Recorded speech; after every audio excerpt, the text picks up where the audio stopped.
মা, তোমার জঠরে রচিত আমার জন্মের আদি ইতিহাস তবুও আজও বলা হয়নি মা, তুমি যে আমার জীবনের প্রথম ও শেষ অবকাশ। 10 মাস 10 দিন ধরে গর্ভে ধারণ, বড্ড কষ্টে করেছ আমায় লালন। একদিকে সংসার, অন্যদিকে আমি, বাবাকেও করেছ দেখাশোনা। সেও যে তোমার জীবনে ভীষণ দামি।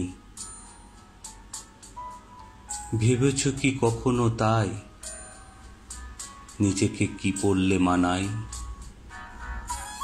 খাওয়া দাওয়া সে তো বহুদূর চলে গেছে আঁকাবাঁকা পথ ধরে।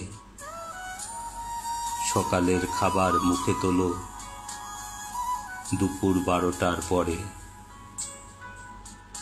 সকাল থেকে সন্ধে শুধু খাটুনি করেই কাটে।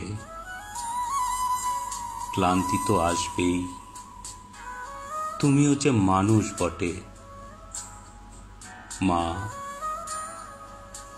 তুমি আমাদের সংসারের অনন্যা। তুমি যে ছিলে এক সময় তোমার বাবার রাজকন্যা, আমার মতো তুমিও যে তখন ঘুমিয়ে ঘুমিয়ে কাটাতে।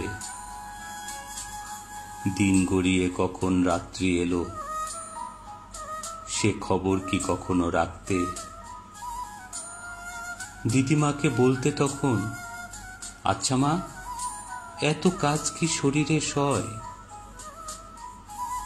আজ দেখো তুমিও সে কষ্টে বেদনাময়। ঘুম থেকে উঠে হাজার চিন্তা তোমার মাথায় ঘোরে।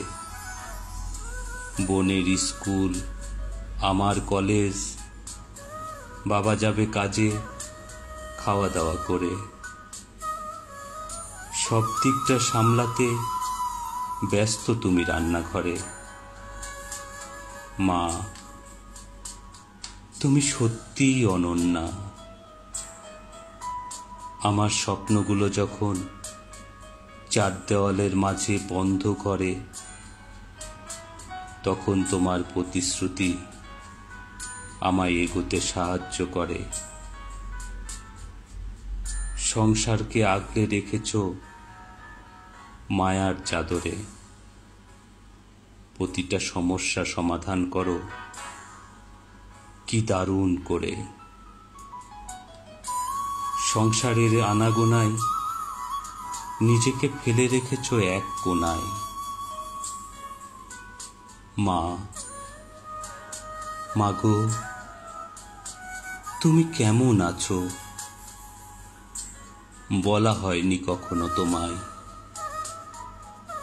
ভালোবাসি, বড্ড ভীষণ ভালোবাসি। জীবনের এই পরিক্রমায় তুমি যে মা শ্রেষ্ঠ অধ্যায়।